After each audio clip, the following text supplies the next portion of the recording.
أعوذ بالله من الشيطان الرجيم بسم الله الرحمن الرحيم الحمد لله اللهم صل على سيدنا محمد اللهم صل على سيدنا محمد وعلى محمد كما صليت على إبراهيم وعلى إبراهيم إنك حميد مجيد اللهم بارك على محمد وعلى محمد كما باركت على إبراهيم وعلى إبراهيم إنك حميد مجيد يا أيها الناس اتقوا ربكم الذي خلقكم من نفس واحدة وخلق منها زوجها وبث منهم رجالا كثيرا ونساء واتقوا الله الذي نساء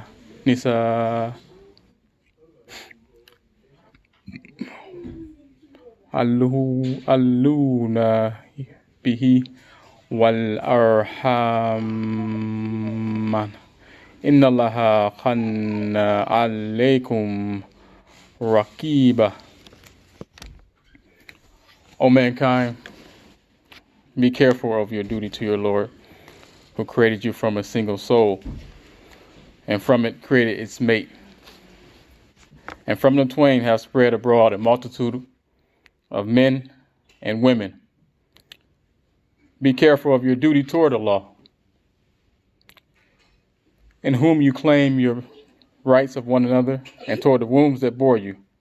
Lo, Allah hath been a watcher over you.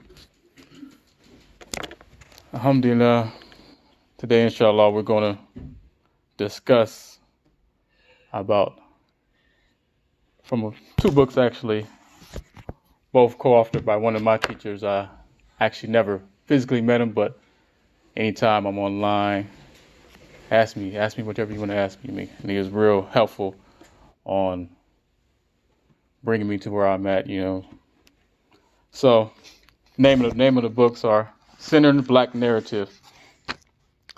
And the first one that they did, it was co-authored by Ahmed Mubarak and Dawood Wali. And the first one is Black Muslim Nobles Among the Early Pious Muslims. And then the one they just recently did was Ali Bait, Blackness in Africa. So, as we look at the first one, they're talking about how blackness is understood, as opposed to how it's understood today, and how people see the Arabs today. And you get people saying that Islam is the Arab religion, just ignorance. People talk out of ignorance. But so this effort was really to help us understand more about how the early Muslims were. How they looked at blackness. So we start towards the beginning. I'm gonna just not read the whole introduction, but highlight some points. So, in the introduction, it says, conversely, it could be argued that characterizing Prophet Muhammad ﷺ as white, abiyad, is a result of interpretive preponderating. That is to say that a choice was made according to a certain criteria accepted by many Muslim theologians to prefer hadiths which state or imply that the Prophet ﷺ was white-skinned over descriptions which suggest otherwise. As a matter of fact, the most widely accepted versions of the Prophet ﷺ's physical description utilize somewhat ambiguous wording, ashar alan, which has been interpreted by many scholars as meaning white skin. Some versions describe him as white imbued with redness, abiyad mushrab humratan. Some say he was like the pith of a date palm tree. Others like an ingot of silver, dark, and in Tirmidhi's collection from Anas bin Malik, brown colored, asmar alan. According to Hafiz Zahabi, whenever someone is called white, it means wheat colored. And Al-Dhahabi was a famous historian, so he held a lot of weight in what he said. With this much discrepancy, it seems that the theologians who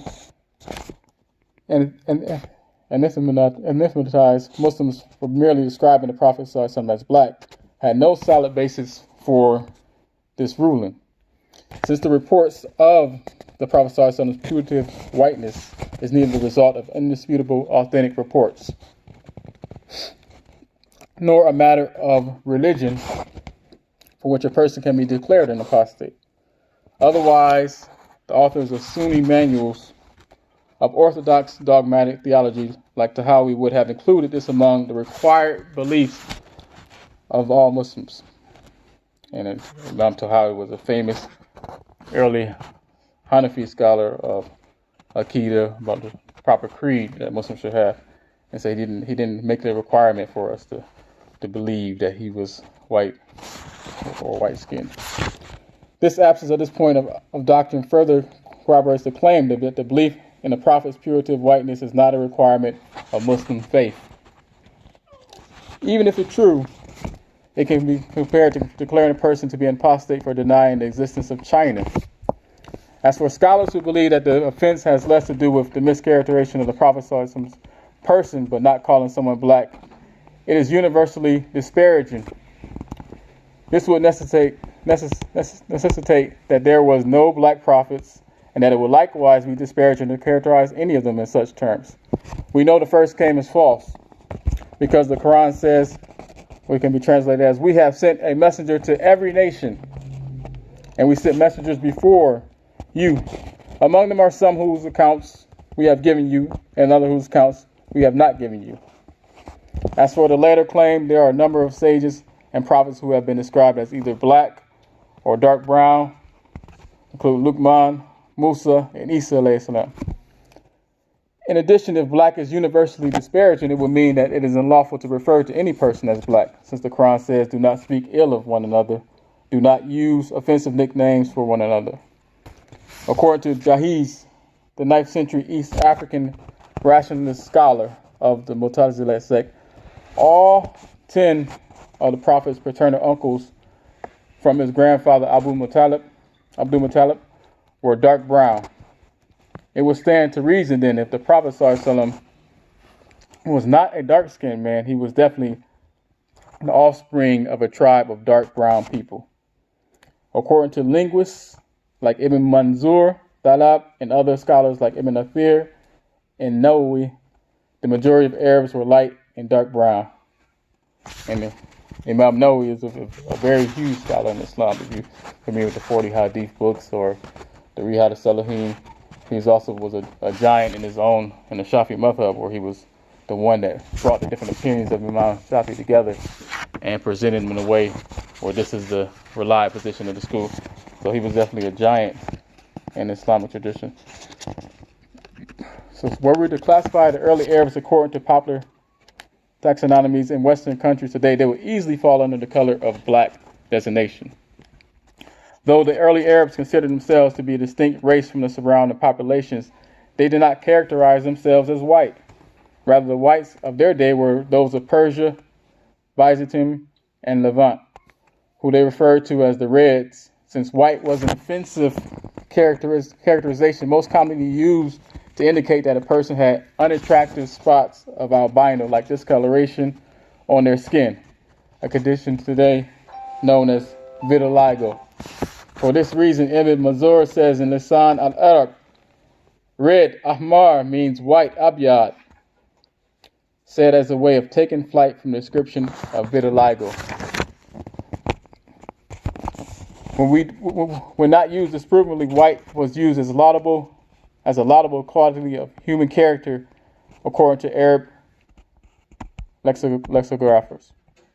The famed Arab linguist Talab of Kufa was asked, why has the word red, ahmar, been given special treatment as opposed to the word white?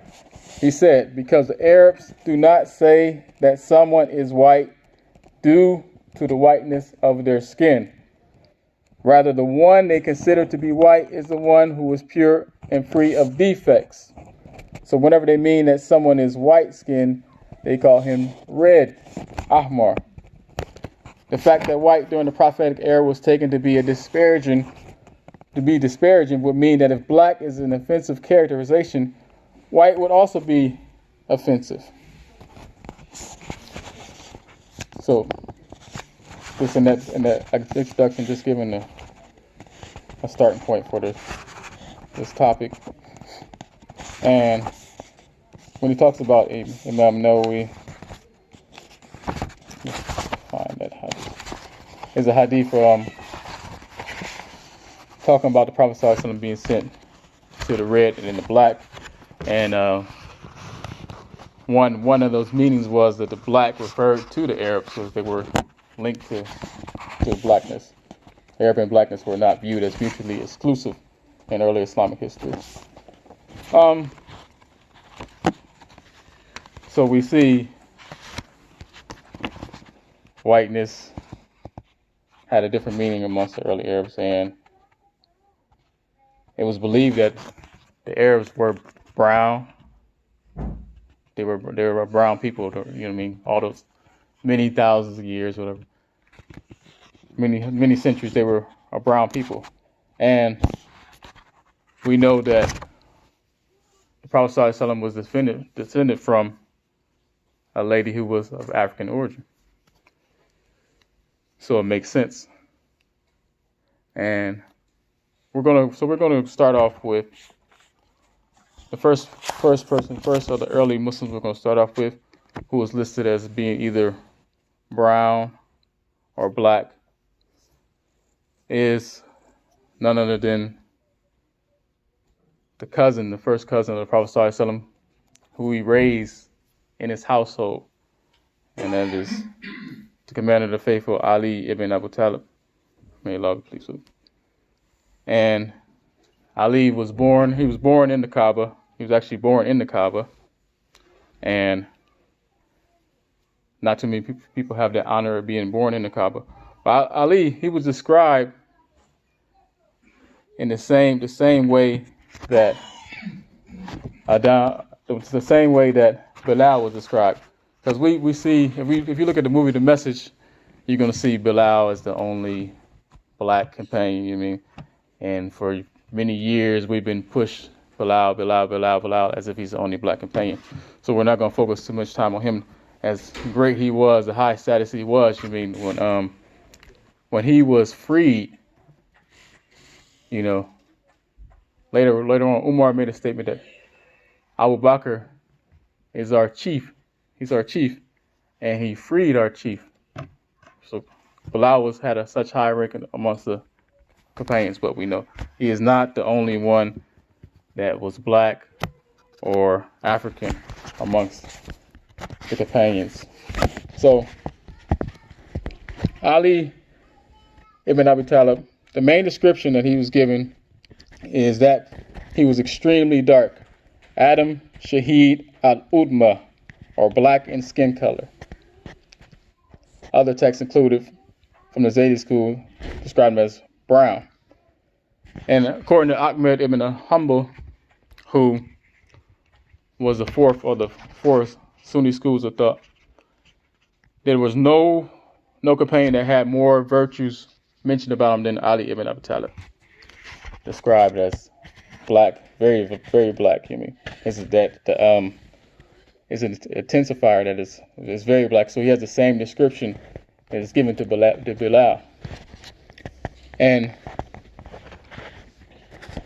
so just mention some of his virtues that he had.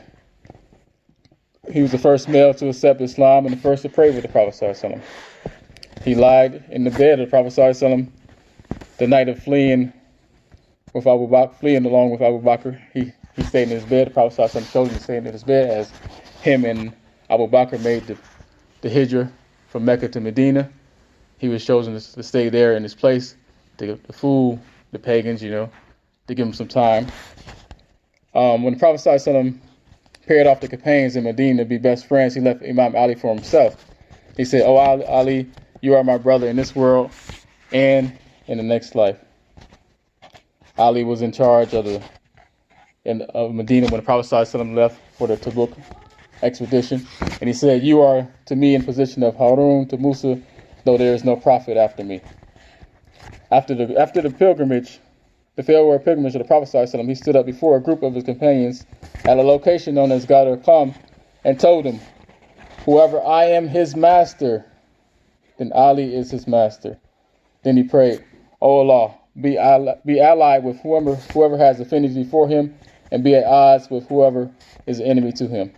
And then when the Prophet ﷺ passed, Ali was the one who performed the funeral prayer, and he washed his body. He led the funeral prayer. And during the rule of Abu Bakr and Umar, he gave advice, so much so that Umar said if it wasn't for Ali, Umar would have perished. So, and he also offered his protection to Uthman when Uthman was under assault and he knew they were coming, a rebellious group was coming to kill him. Imam Ali offered his own sons to protect him, but Uthman refused. He didn't want any blood shed on his behalf. But he had offered his own sons, and they were willing to do it. So Imam Ali, he was one who was responsible for also systematizing Arabic grammar. He was a master of the Arabic language. He was known as the best judge amongst the Muslims. So he was a master jurist, and he was relied upon. Like if he gave an opinion, Umar trusted his opinion. And during Umar's reign, Islam spread very wide. So he played a major role in that.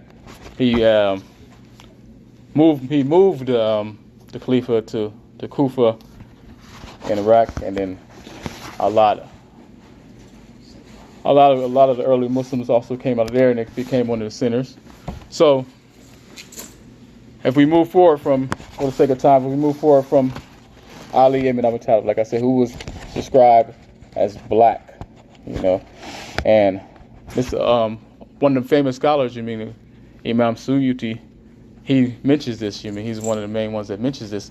And Imam Suyuti is famous for having his own tafsir with him and his teacher. It's one of the most famous tafsirs, one of the most famous explanations of the Quran. So somebody of high status. But if we move forward, then we also see that Hussein, the son of Ali, the grandson of Prophet ﷺ, was described as brown. He was also described as somebody who was a person of color, described as brown skin. And Hussein, who stood against Yazid ibn Muawiyah and resisted a tyrant. And was left with his family, and 72 of them, they were all massacred. Standing up for truth. They say he didn't seek any kingdom, he didn't seek any position. He wanted to maintain the sunnah of his grandfather, Prophet Muhammad sallallahu alaihi wasallam. But he was described as brown. So we go from his line, and further down his line, his son Ali ibn Hussein, who was the only survivor from his line at Karbala, the tragedy of Karbala, was Ali ibn Hussein, called Zain al-Abidin, and he was also described as brown. The reason why he survived was because he was injured. He had an injury. Everybody else in the family the males were martyred, massacred, and the women were taken, chained, and marched away. But Ali survived, and he was relied upon for his traditions of hadith and serving the people, so much so that it was marks. They could see the marks on his back. It was reported they saw marks on his back when they washed his body, because he was going around feeding the people at night.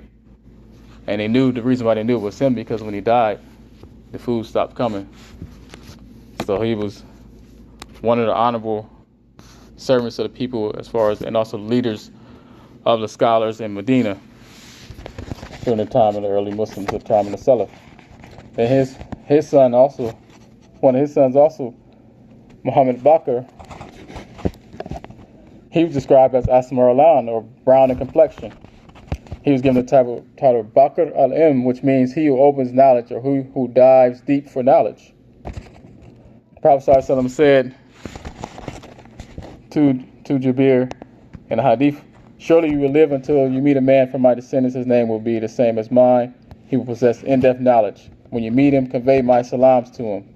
When Jabir met Muhammad al-Bakr, he conveyed his salams to him, and he died shortly after. And Muhammad al-Bakr was also the first one to suggest the Islamic coin, and the rulers at the time agreed with him, and the coin will be La ilaha illallah on one side and Muhammad al-Rasulullah on one side.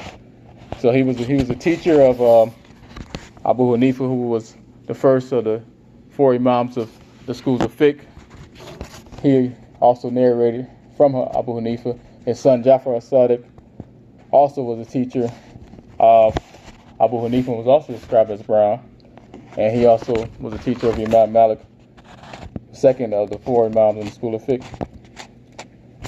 And they benefited so much so that Abu Hanifa said about Ja'far as-Sadiq that if it wasn't for 2 years that he was with him, he would have perished. 2 years that he was with him, that he benefited from, that he would have perished. That he said, Numan, who was the name of Abu Hanifa, said would have perished. Also, they gave their support to Muhammad al-Nafsakiya, who was also a descendant from the line of the Prophet ﷺ, from his grandsons Ali and Hussein. That Muhammad al-Nafsakiya, they supported his rebellion against unjust regime, and even Imam Malik, who gave a verdict telling them, you're not responsible for obeying this one who you are forced on, like a marriage that's forced upon you. You're not responsible for it. So they gave their support, so much so that they put themselves at jeopardy. Both Abu Hanifa and Imam Malik put themselves at jeopardy for supporting this man who was described as black, as very black, Muhammad al-Nafsakiya. So they supported his rebellion so much that they were imprisoned, they were beaten. Imam Malik had his beard shaved off. They humiliated him. They shaved his beard. They dragged him through the town, And actually, Abu Hanifa, is some various reports about that he died as a result of being in prison at that time, being poisoned. Of course, Imam Malik was able to continue on after that and teaching for many years after that. So then going through that line, then you had the son of Ja'far Sadiq, Musa al-Qadhim, who was also described as being as brown. And his mother, what happened was Muhammad al-Bakr, he had suggested that Ja'far Sadiq marry a Nubian woman. He noticed her character, so he married her. So his mother was a Nubian woman. And then when Musa al-Qadhim, he married a Nubian woman himself. So his son, Ali al-Rida, was 3/4 Nubian. This is the Prophet ﷺ's descendants, 3/4 Nubian, And out of Musa al-Qadhim, it is said that most of the descendants of the Prophet ﷺ came out of that man, who was 3/4 Nubian. Black, that region originally from the Nile Valley, and connected through Egypt and Sudan. So our history is there. Our history is there. We just have to educate ourselves about it. Our history is there. We're not looking to find a part. We are there. We were major players, major figures, major supports in Islam spreading, and played a major role. It wasn't just this one black companion, Bilal. No, and we know about the Negus, the ruler of Ethiopia, who gave his support when nobody else was willing to give support to the Prophet ﷺ against the pagans. When the Muslims were weak, he gave his support. And so much so that it infuriated Umar, who was a pagan still at the time, that he was infuriated that they couldn't return back. They couldn't get the Muslims.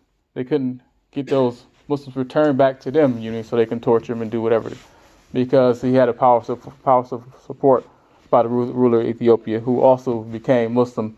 Wasn't considered a companion because he never technically saw the Prophet ﷺ, but he was alive at the time. He gave his support and he protected him. And he sent some of his own people who became Muslim. They sent down back to make the second hijrah to Medina. Okay, so inshallah, when we will in the second part we will examine some other early Muslims from the first three generations of the Salaf who were black. Just a few, inshallah.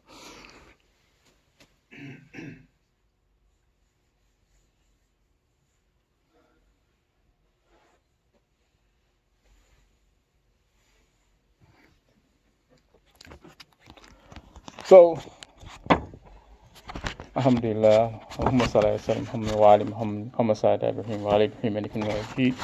Allahumma barik ala Muhammad wa ali Muhammad kama barakta ala Ibrahim wa ali Ibrahim innaka Hamidum Majid. One of the early Muslims, a companion of the Prophet ﷺ, who was African, Ayman, the mother after the mother. She was referred to as the mother after the mother of the Prophet ﷺ, because when his own mother had died, she took over caring for him, took over nursing him. And that's Ayman. He was who we call it the mother after my mother. Ayman was later freed at the time of the marriage of the Prophet ﷺ to Khadijah in Khuwaylid. Ayman was one of the early inheritors of Islam in Mecca and was one of those who faced persecution from the Quraysh. She made the migration to Medina. Her first marriage was to Ubayd, who was from Bani Kharaj, a prominent tribe in Hijaz. Ayman and Ubayd, who was black, had a son named Ayman, who was also black. Ubayd was martyred at the Ghazwa of Khaybar, and Ayman was martyred at the Ghazwa of Hunayn. Ayman participated in Ghazwa Uhud and the Ghazwa of Khaybar. Because some of the women, they would help. They would help giving the water, giving the care to the injured Muslims. So it took courage for some of those women to be there in the scene of the battle too. After Ubayd's martyrdom, it is reported that the Prophet ﷺ said to his companions that if anyone wanted to marry a lady from the people of paradise, then marry Ayman. He said if anyone wanted to marry a lady from the people of paradise, then marry Ayman. So her status was already known during the lifetime of the Prophet ﷺ. So Zayd bin Haritha, the man who the Prophet ﷺ emancipated and raised like a son, was then married to Ayman. Though Zayd was Arab, there are some conflicting descriptions about his physical appearance. Authentic sources relate that Zayd was short with a flat nose and had dark skin. And you can actually see that in one of the hadiths, I believe in Bukhari, where somebody is examining, somebody that's a specialist in determining the lineage of people by their feet. I don't remember the exact name, but he looked at Zayd's feet and looked at his son Usama and said, these feet belong to the same family. So the Prophet ﷺ was very pleased at that, as he loved them so much. They were the two of the most beloved people to him, along with Ayman, three of the most beloved people to the Prophet ﷺ. And Zayd is the only companion who's mentioned by name in the Quran, by name. So he had that honor. And his son, Usama bin Zayd, he was the youngest companion to lead a military campaign. And people criticized his leadership. The Prophet ﷺ defended him. But Ayman had a particularly close relationship to the household of the Prophet ﷺ, to his families. So she shared intimate moments with the Ahlul Bayt, such as being present at the marriage that the Prophet ﷺ conducted between his daughter, Sayyidah Fatima, and Imam Ali. At that time of the passing of the Prophet ﷺ, she grieved alongside the family. And just to note of that, his daughter, Fatima, was considered his best child, the best of his daughters. So that was also one of the virtues that somebody mentioned about Ali, that he was able to marry the daughter of Fatima. This wasn't just no ordinary woman.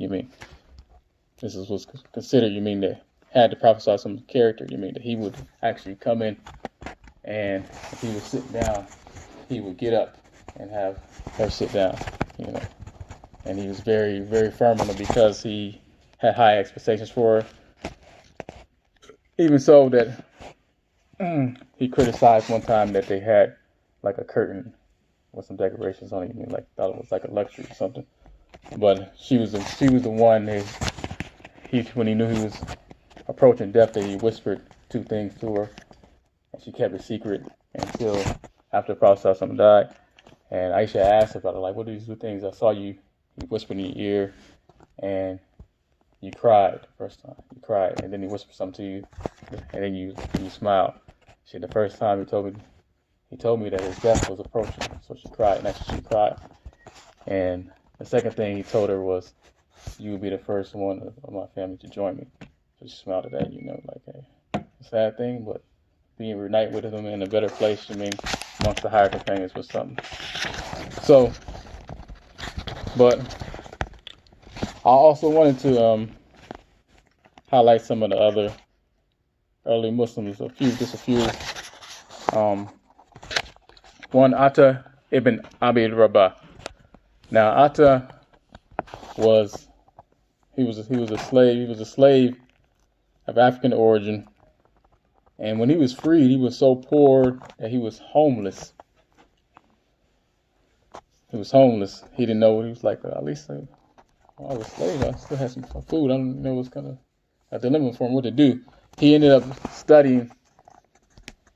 He was in Mecca studying at the Kaaba. So he, for 20 years, homeless, studying, learning. And he learned from the likes of the great Sahabas, Ibn Abbas, who the Prophet ﷺ made a special dua for him to learn the religion and learn the Quran. And he's referred to as the top companions as far as the top seer, as far as explanation of the Quran.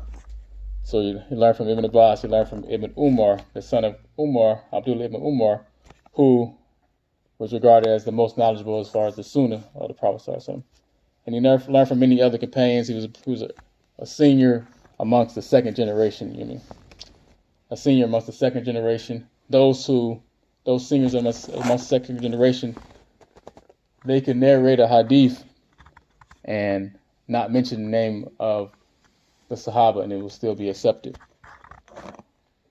And that's generally as far as the general opinion of the schools. Imam Shafi was a little stricter, but he did accept those narrations. If it was two of those narrations by those senior Tabis of the second generation and only one narration of a Sahaba, he would take those two narrations of the second generation. Who didn't he have a Sahaba? They were missing the Sahaba in a chain, but he would take those. Amongst them were Sa'id ibn Musayyib, who his were even taken by himself, because he gave fatwa during the lifetime of the Sahaba. But Atta, so he learned from Ibn Abbas, and he became. So I don't know if y'all remember. I can't remember if it was in the late 90s or not, but there was the black imam of the Kaaba. This black imam, you might have read about it. He's the black imam of the Kaaba. But this is back 1,300 years ago. It was already a black imam of the Kaaba. Atta ibn Abi Rabah became the imam of the Kaaba. He was such that he was the mufti of Mecca, the head, highest authority, of Mecca. That nobody gave Islamic verdicts except him. That's what was said about him. So after the Sahaba, the next generation, he was the leader of all the scholars of Mecca. He was the imam of the Kaaba. This ex-slave who was blind in the eye, short, just look dusty, shabby clothes and stuff. Allah raised him up to be the leader of all the scholars of Mecca, who people relied upon him for his hadith, for his fiqh, for his explanation of the Quran. This ex-slave, that's what the Prophet ﷺ was given, to make the slaves into masters. Those who were lowest became the highest. People that refused, that were the highest, were humbled to dust, So that's Atta ibn Abi Rabah. And then after him, he had a student named Ibn Jurayj, and later, so this is maybe 70, 80 years later, another black African came along, a Muslim bin Khalid al-Zanji, and he became, again, the Imam of the Kaaba, the Mufti of Mecca, the leading authority of Mecca. This African, this black man, and he was also the teacher, for the first teacher of fiqh of Imam Shafi, before Imam Shafi studied with Imam Malik. And he also was a leading jurist.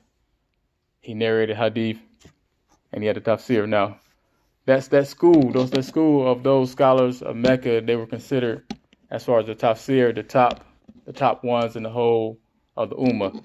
Because Ibn Abbas was considered the top scholar of tafsir in the whole Ummah, even out all the companions.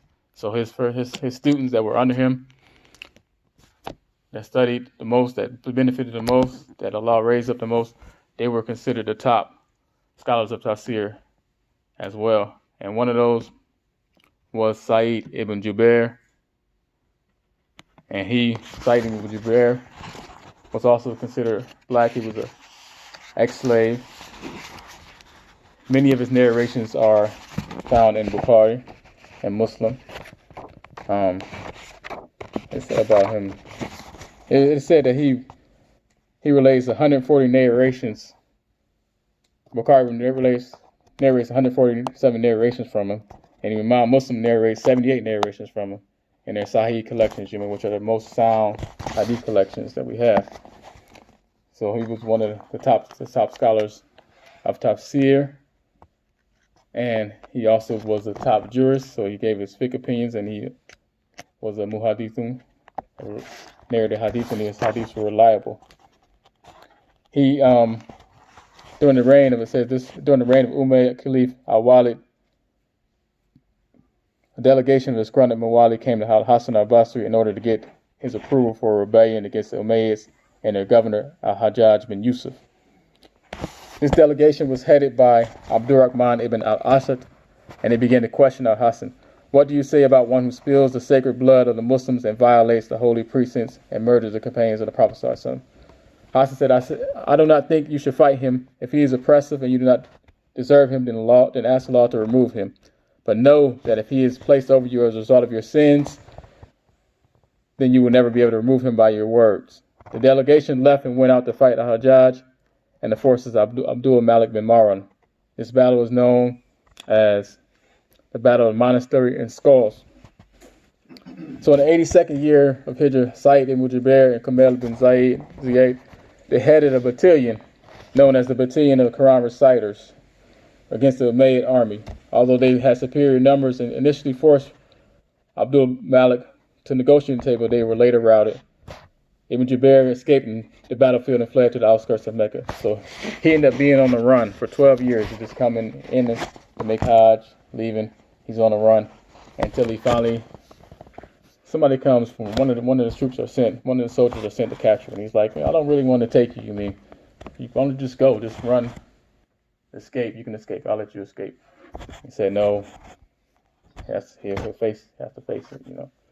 So what's interesting about that in his decision, what happened was he goes through some discussions with Al-Hajj bin Yusuf, he was not the Caliph, but he was a corrupt governor of the Caliph, who was just notorious for killing companions, whoever.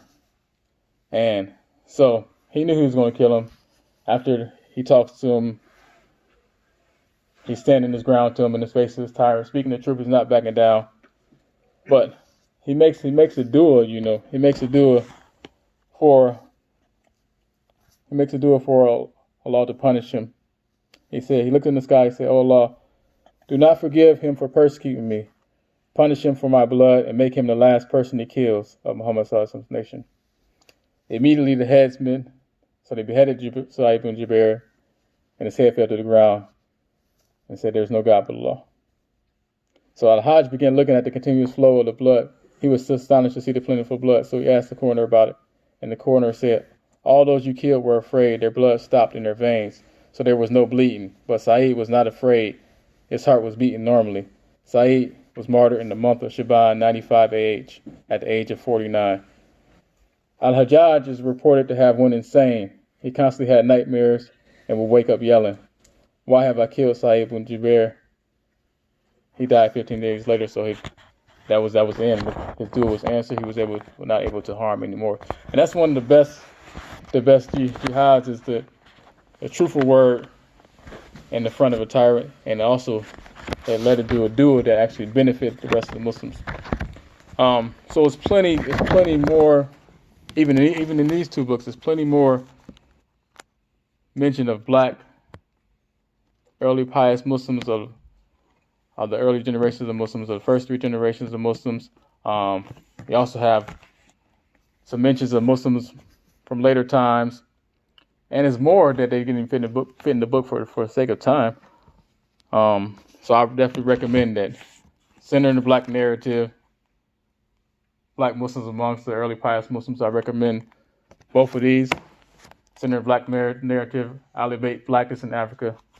It's important for us to know ourselves, know where we come from as far as our Islamic heritage, to teach our kids this, to give our kids a jump start that we might even not had as far as knowing who we are, where we come from, the greatness that was in African people, was in black people, Like I said, it was not something that we were looking for a space to carve out. Allah had already provided our role, So how can we continue that role, How can we just continue that level of greatness that we can rise from ghettos and, they can rise from slaves, we can rise from ghettos into the top positions, in the Ummah. Why not, Why not? Why not, produce scholars from amongst us, ex-slaves, people that were descendants of slaves in this country? Why not produce those scholars? Why not produce the greats in all the sciences, all the Islamic sciences, Why not have people read about some of our children or grandchildren, in stories and books?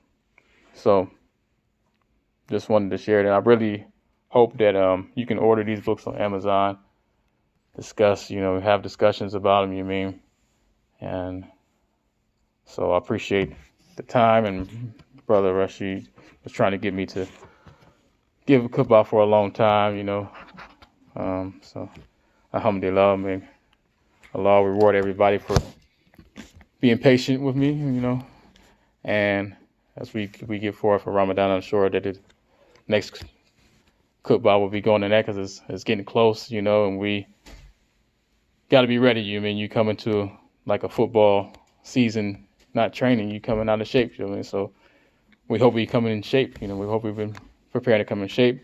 May Allah reward you all. May Allah reward us all. May Allah forgive us. May Allah allow us to enter Ramadan in the best state. May He make this Ramadan the best Ramadan for us and the transformation for us, and so we can transform ourselves, our families, and our communities, and this whole country, inshallah.